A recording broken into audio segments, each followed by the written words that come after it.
The Wonder Book of Bible Stories by Logan Marshall, Chapter 5. The Story of Jacob. After Abraham died, his son Isaac lived in the land of Canaan. Like his father, Isaac had his home in a tent. Around him were the tents of his people, and many flocks of sheep and herds of cattle feeding wherever they could find grass to eat and water to drink. Isaac and his wife Rebekah had 2 children. The older was named Esau, and the younger Jacob. Esau was a man of the woods and very fond of hunting. He was rough and covered with hair. Jacob was quiet and thoughtful, staying at home, dwelling in a tent, and caring for the flocks of his father. Isaac loved Esau more than Jacob, because Esau brought to his father that which he had killed in his hunting. But Rebekah liked Jacob, because she saw that he was wise and careful in his work. Among the people in those lands, when a man dies, his older son receives twice as much as the younger of what the father has owned. This is called his birthright, for it was his right as the oldest born. So Esau, as the older, had a birthright to more of Isaac's possessions than Jacob. And besides this, there was a privilege of the promise of God that the family of Isaac should receive great blessings. The sale of the birthright. Now Esau, when he grew up, did not care for his birthright or the blessing which God had promised. But Jacob, who was a wise man, wished greatly to have the birthright which would come to Esau when his father died.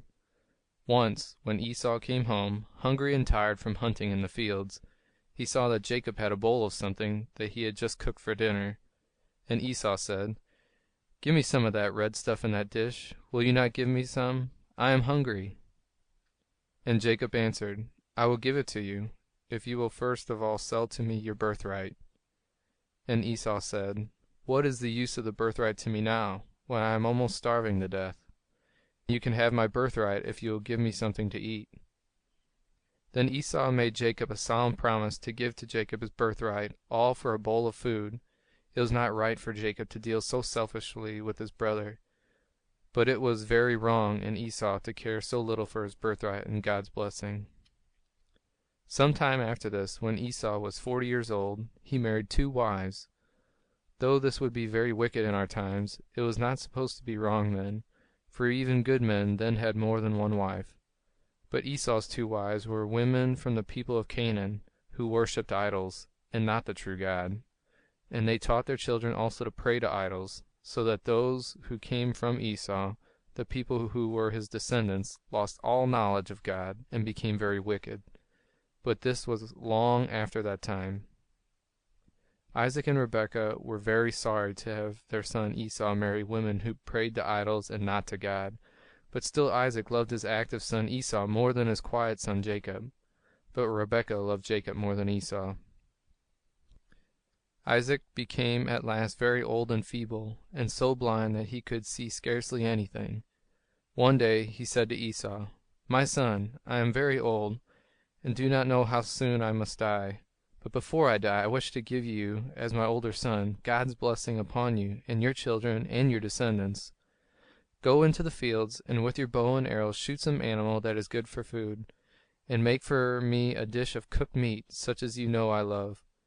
And after I have eaten it, I will give you the blessing." Now Esau ought to have told his father that the blessing did not belong to him, for he had sold it to his brother Jacob. But he did not tell his father. He went out into the fields hunting, to find the kind of meat which his father liked the most. Now Rebekah was listening, and heard all that Isaac had said to Esau.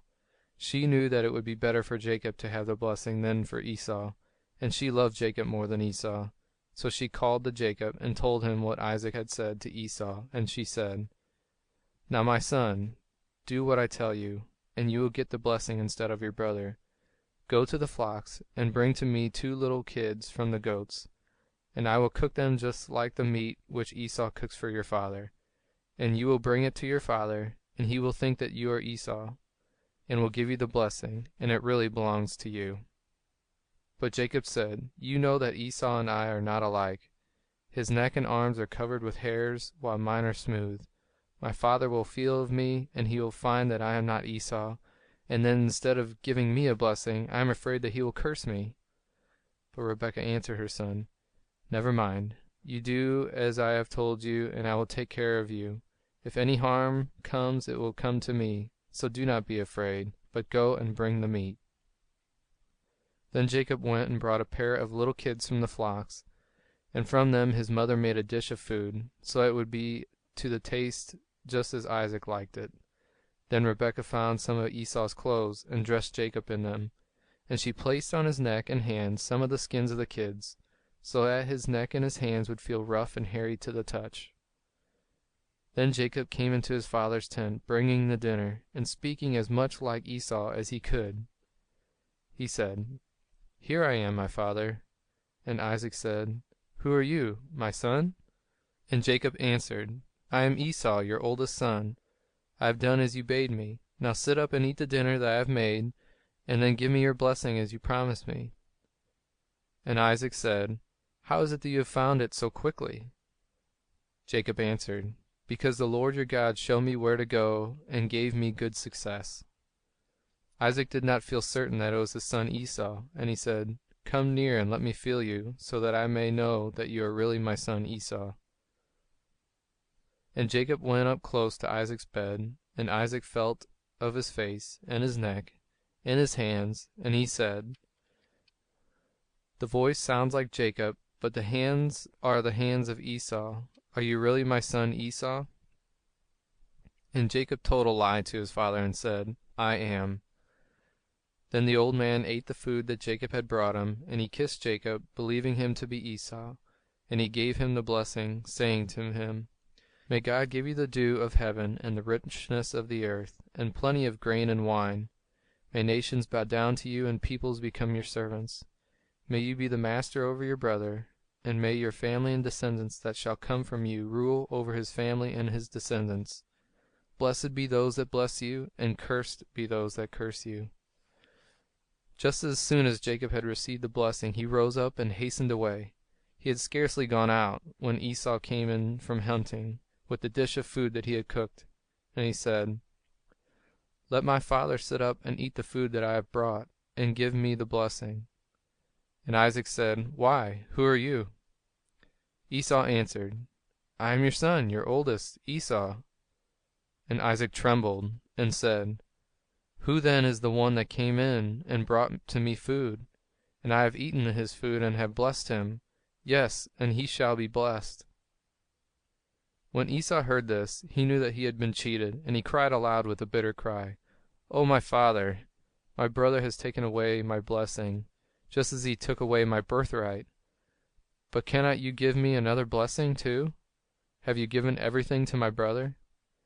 And Isaac told him all that he had said to Jacob, making him the ruler over his brother. But Esau begged for another blessing, and Isaac said, "My son, your dwelling shall be of the riches of the earth and of the dew of heaven. You shall live by your sword, and your descendants shall serve his descendants. But in time to come they shall break loose, and shall shake off the yoke of your brother's rule, and shall be free." All this came to pass many years afterward. The people who came from Esau lived in a land called Edom, on the south of the land of Israel, where Jacob's descendants lived. And after a time the Israelites became rulers over the Edomites, and later still the Edomites made themselves free from the Israelites. But all this took place hundreds of years afterward. It was better that Jacob's descendants, those who came after him, should have the blessing than that Esau's people should have it. For Jacob's people worshipped God, and Esau's people walked in the way of the idols and became wicked. The story of the ladder that reached to heaven. After Esau found that he had lost his birthright and his blessing, he was very angry against his brother Jacob, and he said to himself, and told others, "My father Isaac is very old and cannot live long. As soon as he is dead, then I shall kill Jacob for having robbed me of my right." When Rebekah heard this, she said to Jacob, "Before it is too late, do you go away from home and get out of Esau's sight. Perhaps when Esau sees you no longer, he will forget his anger, and then you can come home again. Go and visit my brother Laban, your uncle, in Haran, and stay with him for a little while." We must remember that Rebekah came from the family of Nahor, Abraham's youngest brother, who lived in Haran, a long distance to the northeast of Canaan, and that Laban was Rebekah's brother. So Jacob went out of Beersheba on the border of the desert and walked alone, carrying his staff in his hand. One evening, just about sunset, he came to a place among the mountains, more than 60 miles distant from his home. And as he had no bed to lie down upon, he took a stone and rested his head upon it for a pillow, and lay down to sleep. And on that night Jacob had a wonderful dream. In his dream he saw stairs leading from the earth where he lay up to heaven, and angels were going up and coming down the stairs. And above the stairs he saw the Lord God standing, and God said to Jacob, I am the Lord, the God of Abraham, and the God of Isaac your father, and I will be your God too. The land where you are lying all alone shall belong to you and to your children after you, and your children shall spread abroad over the lands east and west, and north and south, like the dust of the earth. And in your family all the world shall receive a blessing. And I am with you in your journey, and I will keep you where you are going, and I will bring you back to this land. I will never leave you, and I will surely keep my promise to you.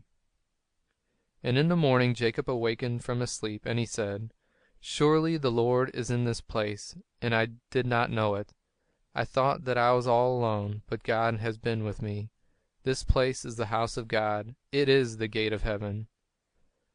And Jacob took the stone on which his head had rested, and he set it up as a pillar, and poured oil on it as an offering to God. And Jacob named the place Bethel, which in the language that Jacob spoke means the house of God. And Jacob made a promise to God at the time, and said, If God really will go with me, and will keep me in the way that I go, and will give me bread to eat, and will bring me to my father's house in peace, then the Lord shall be my God, and this stone shall be the house of God. And of all that God gives me, I will give back to God 1/10 as an offering. Then Jacob went onward in his long journey. He walked across the river Jordan in a shallow place, feeling his way with his staff. He climbed mountains, and journeyed beside the great desert on the east, and at last came to the city of Haran. Beside the city was the well, where Abraham's servant had met Jacob's mother, Rebekah. And there, after Jacob had waited for a time, he saw a young woman coming with her sheep to give them water. Then Jacob took off the flat stone that was over the mouth of the well, and drew water and gave it to the sheep. And when he found that this young woman was his own cousin Rachel, the daughter of Laban, he was so glad that he wept for joy. And at that moment he began to love Rachel and longed to have her for his wife. Jacob went onward in his long journey. Rachel's father Laban, who was Jacob's uncle, gave a welcome to Jacob and took him into his home. And Jacob asked Laban if he would give his daughter Rachel to him as his wife. And Jacob said, If you give me Rachel, I will work for you 7 years. And Laban said, It is better that you should have her than that a stranger should marry her. So Jacob lived 7 years in Laban's house, caring for his sheep and oxen and camels, but his love for Rachel made the time seem short. At last the day came for the marriage, and they brought in the bride, who, after the manner of that land, was covered with a thick veil, so that her face could not be seen. And she was married to Jacob, and when Jacob lifted up her veil, he found that he had married not Rachel, but her older sister Leah, who was not beautiful, and whom Jacob did not love at all. Jacob was very angry that he had been deceived, though that was just the way in which Jacob himself had deceived his father and cheated his brother Esau. But his uncle Laban said, In our land we never allow the younger daughter to be married before the older daughter. Keep Leah for your wife, and work for me 7 years longer, and you shall have Rachel also. For in those times, as we have seen, men often had 2 wives, or even more than 2. So Jacob stayed 7 more years, 14 years in all, before he received Rachel as his wife. While Jacob was living at Haran, 11 sons were born to him, but only one of them was a child of Rachel, whom Jacob loved. This son was Joseph, who was dearer to Jacob than any other of his children, partly because he was the youngest, and because he was the child of his beloved Rachel. End of chapter 5. Recording by Engineer STL.